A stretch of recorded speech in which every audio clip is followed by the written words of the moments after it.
And for those who weren't able to produce a crane, actually John Williams from Pavey Point had an alternative suggestion, because he gave up kind of after the second fold. He said, I've put it into my phone and set myself a reminder. So that might be plan B. There were a couple of things actually from the messages from today that kind of sprung to mind that people have already talked about. One was that playfulness is stress reducing. I didn't necessarily get that sense in the beginning, that kind of the playfulness was stress reducing. But as the time went on, there was lots of laughter and lots of fun. So I think that there was lots of merit in what Robert Brooks said.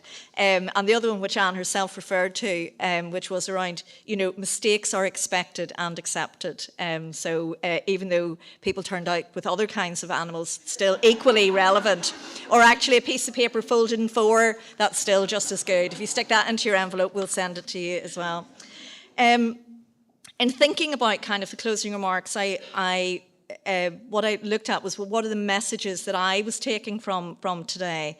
And I mean, starting from the very beginning, I think what struck me was what Dirk van Dam talked about, the critical competencies for the 21st century, and that kind of sense that potentially the arts or youth arts is kind of a bit of a luxury, certainly on the margins. I mean, a participant was saying to me earlier today, I am an artist. I kind of didn't really feel that. Even though he works in a youth work setting, that this was really relevant. He didn't feel part of the youth work family. And he said what today kind of confirmed was that he's very much part of the youth work family. And I think if someone's going away feeling that, that's a really strong endorsement, I think, for today. But I think if any of us are in any doubt about the value of arts in the development of young people, we shouldn't have any doubts left at the end of today. So when Dirk van Dam talked about those competencies around creativity and innovation, around critical thinking, collaboration, problem solving, perseverance, I mean, as you yourselves have found out trying to make the crane, arts and youth arts has that in spades. I suppose one of his other strong messages, which is something that obviously speaks very strongly for us in the Youth Council, is that teaching, and we know youth work doesn't teach, but teaching and learning has to be high quality. And therefore, what we need to be aiming for is the highest quality of youth work practice. The young people we work with deserve nothing less. So I think that's an endorsement of our work, of the programme and the work that you're doing in terms of us striving to deliver the highest possible quality. And I suppose also that sense of putting it being deliberate and purposeful in terms of youth arts practice, that he used the expression, it's not just about keeping them occupied, but about doing something in a very purposeful way, and being clear about the design and the planning and the term that's now the buzz phrase in terms of the outcomes. What are we setting out to achieve with the young people that we're working for? So I think that has kind of reinforced that agenda for me. And I suppose the other thing from what he said was that arts for art's sake question mark, and the answer to that, yes, but so much more. Really so much more. So, I mean, I think there's a massive endorsement for youth arts and youth arts practice and youth arts practitioners in what he said. And then I think one of the other strong messages to me, because I went to the Ireland Fund workshop, was how struck the director of the Ireland Fund was by the unique story that is youth work. And I mean, she said that, the private sector just wouldn't survive what we have survived. That if the private sector had been affected in the same way that the voluntary sector, and I suppose from our point of view, particularly the voluntary youth sector, has been affected, that it would not have survived. That they simply couldn't, with all of their experience and skills and talent and resourcefulness, they couldn't deliver what we do with the resources that we have. So again, I thought there was a really strong affirmation and endorsement of the sector. I mean, she said about there being genuinely compelling stories. But one of the things that we identified in the workshop was that we're not good at articulating that. I know that one of the things that we've talked about even within the council is we wouldn't have written anything in a paragraph that you could write in 10 pages. And nobody now has the time, if they ever had the time, to read that. And certainly nobody now has the time, if they ever had the time, to write it. So for the first time ever, we've produced our annual report on 4 sides of A4, right? Instead of the 80 pages that we normally would have done. So in terms of being able to distill down and down to what's the core of the work, what are the messages that we really want to convey to people, what are the outputs and outcomes that we want to demonstrate, and the better we are at doing that, I think the better we will be able to sell what it is we're doing to funders, whether they're statutory or private sector. But I do think, and somebody who was in that workshop identified, that there is kind of a competency and capacity gap around that, and we need, as a sector, some help. And one of the things that we're going to look at in the council is in the new year how perhaps we can do a piece of work with the Ireland Fund, not just in relation to accessing their resources, but I thought there were really sound, grounded, practical suggestions made in that workshop. And then we go on to Robert Brooks, and I mean, it was a risk. A big risk, actually, that we took in terms of trying to do that. That risk was not without its pain, let me tell you, in terms of the stress that Anne and Sheila had when the technology let us down, actually, really quite badly. But we pulled it out of the fire, thanks to the 2 people who are standing here with the cameras. So we owe a lot to them. But I think his input was really powerful, and the general consensus was that people actually could have listened to him for the entire afternoon. So I thought, when you're talking to a screen, in a way it was kind of a bit of listening to a screen, it was a bit of madness, because we clapped when he said something funny, which I think was a testament of just how engaged we were with what he was saying, and the fact that he wasn't in the room didn't really seem to make a difference. And he got a resounding round of applause at the very end, being close to a standing ovation, and even though he wasn't in the room. So we will make sure that we convey that to him. So that was really powerful. And I think the messages that I took from that was around what can we build on for the future? And in a way it kind of relates back to both what Dirk said and the Ireland Fund, in terms of we have a unique and a compelling story. So that is what we can build on for the future. And whilst he talked about the islands of competence with the young people, I think we also need to look at the islands of competence that we have as the adults who work with the young people and as the organisations that work with the young people. So around how we can identify and reinforce and display those. So it was a very strong message coming from me. I mean, we've heard kind of phrases previously in relation to the research about the importance of significant adults in the lives of young people, but it was the first time I'd come across the phrase charismatic adults. And I mean, the conference today is full of charismatic adults, absolutely full of charismatic adults. And there were 2 phrases in particular that struck me.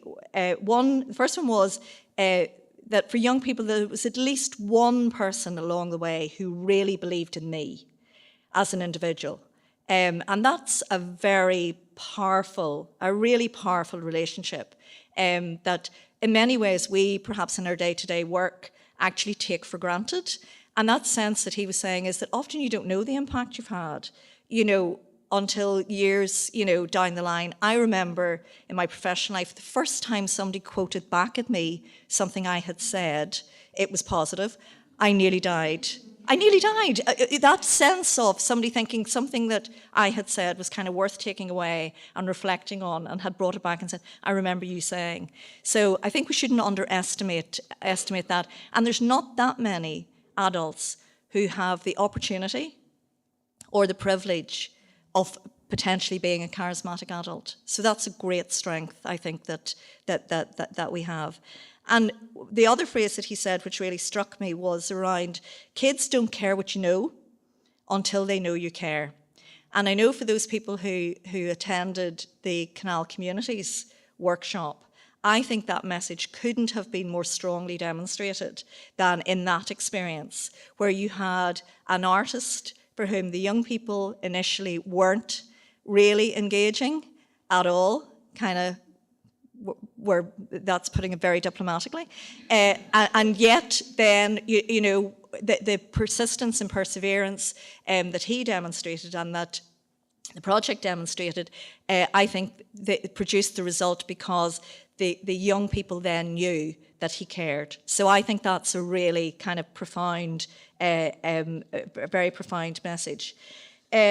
And then I think one of the other very strong messages in terms of what sustains us, because as Anne and Sheila were saying, I mean, it has been crap for the last 5 or 6 years, like, let's just be honest. And we're probably facing another couple of years of it.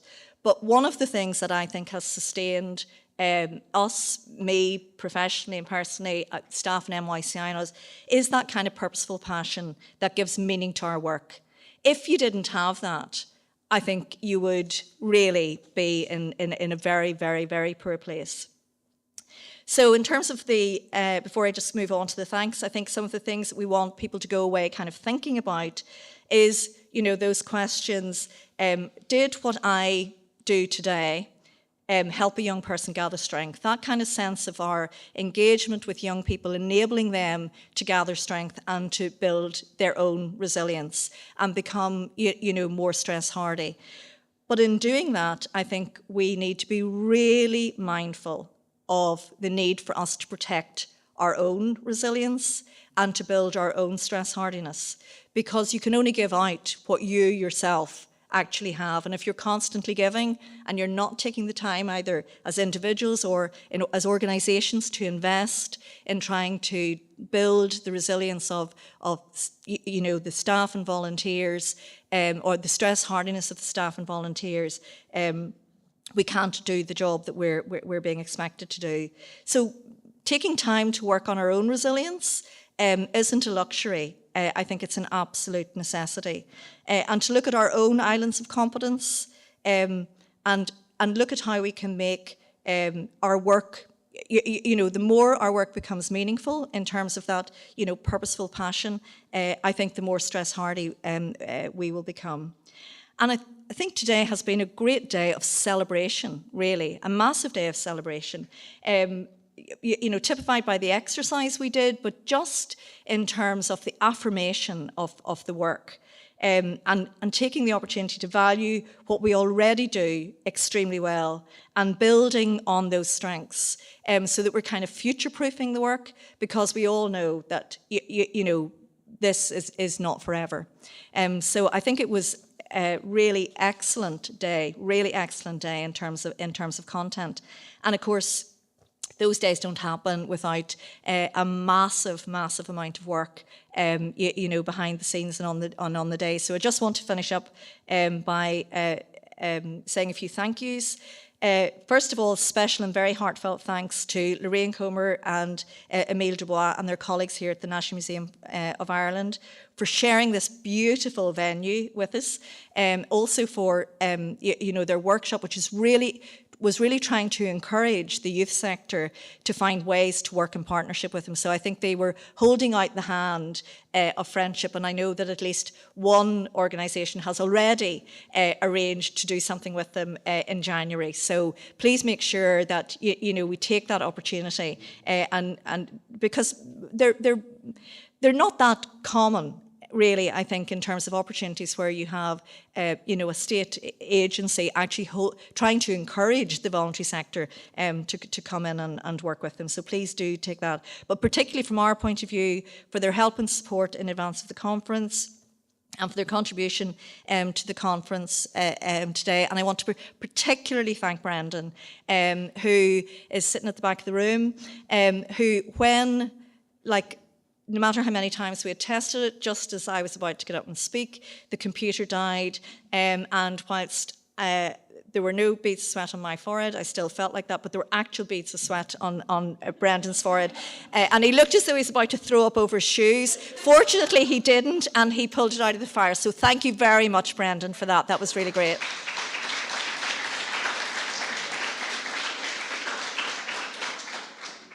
I want to thank the staff of the National Youth Council of Ireland. NYCI has brilliant staff, and it's a privilege to be the director of NYCI. But I want to especially thank lots of people have contributed today in terms of assisting with workshops and taking the notes and all the rest of it. So, you know, a general thanks to all of the staff in the council, but particularly I want to mention our administrative staff who are lining the wall along the window, who have really helped in terms of in the lead up to today, sorting all of the logistics. They are event managers extraordinaire. Everything has run on well-oiled wheels. So a special thanks to the admin staff and the council for all their work.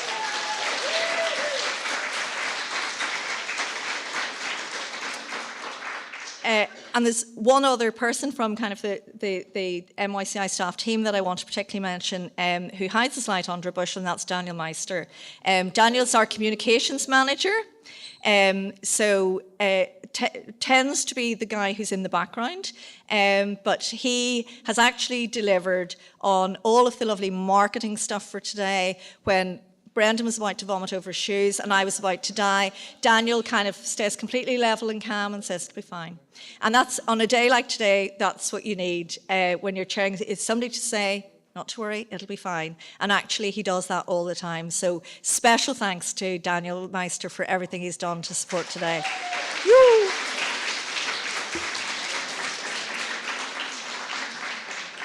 And he's the guy burying his head actually in the back corner. He doesn't even lift his head when he gets the thanks. Okay. I want to thank Brendan Carthy, who has supported us in terms of the project management of today. And a very, very, very special thanks for Peter Kelly, who's here, and Paul Dowling, who's at the back, for their extraordinary miracle and editing magic on Dr. Robert Brooks' presentation. Literally, and I mean this really sincerely, without them, we wouldn't have had it today. So thank you so much for all of your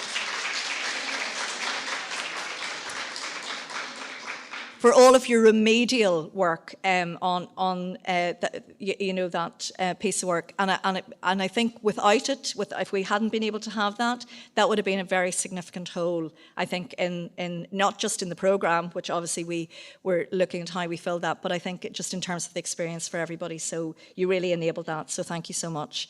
In their absence, I want to thank our speakers, Dirk van Dam from the OECD. It's really significant to get someone of Dirk's standing to speak at a conference. And just to say that at least one government department, when they found out he was here, was trying to get the time to meet him. So unfortunately he wasn't able to because he was flying to Brussels this evening. But I mean, it shows you the kind of standing and the level he's at. So really good for us to be able to attract someone like him.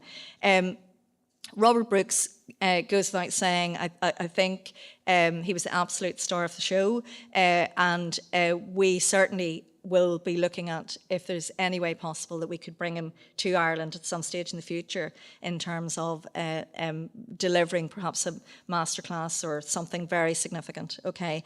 So we will convey your appreciation of what he had to say.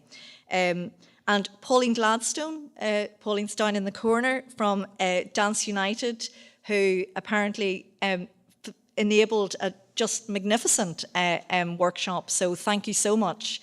I think I heard, is this your first time in Ireland? Yes, I heard that kind of just over coffee, that this was your first time in Ireland. So you're very welcome. I hope it's been a really positive experience for you, and we hope that it isn't your last. So thank you very, very much, Pauline.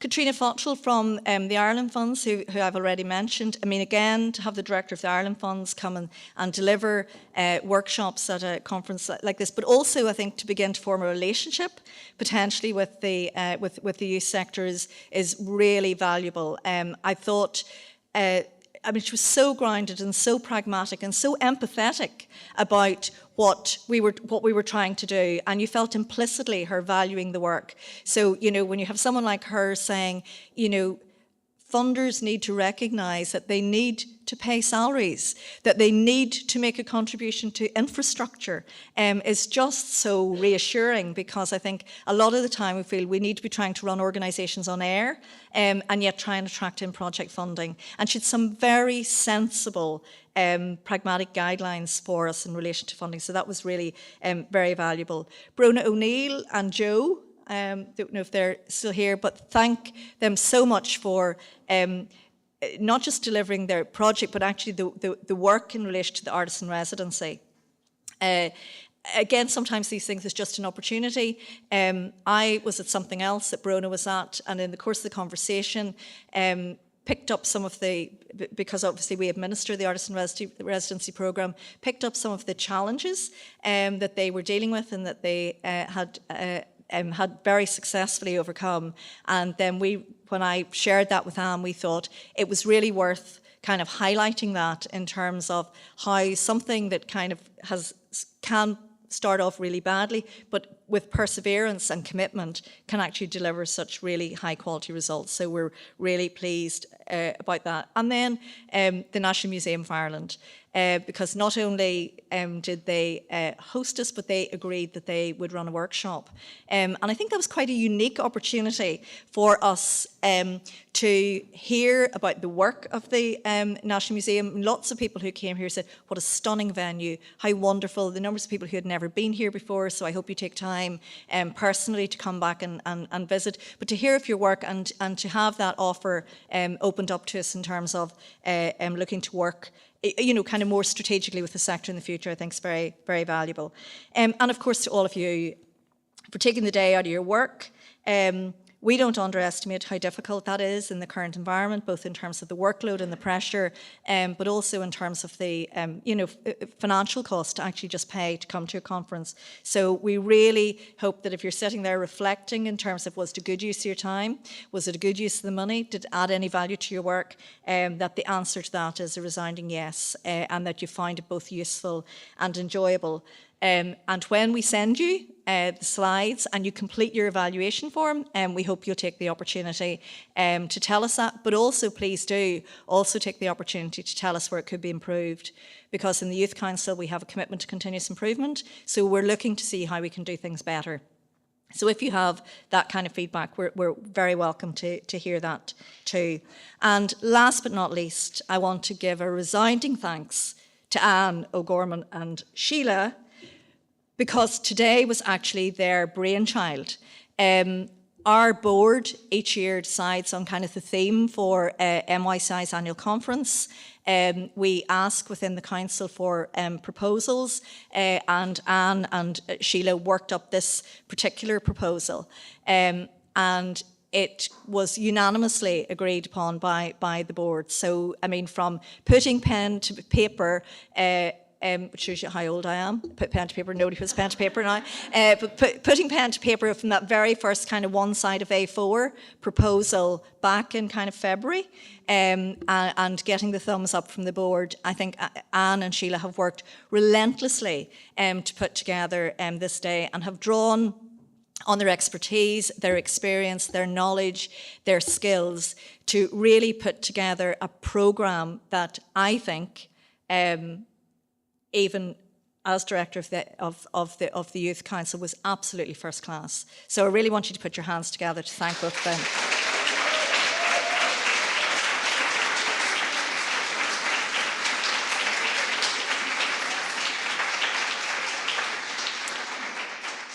I did see people writing notes on their little sheets inside their programme, so I hope you find that useful, which will be an aid memoir as well. And if you haven't already done it, could I ask you to please fill out the equality form? Because as I said, we have a very strong commitment to equality and inclusion in the council, and we want to test that and to measure that over time.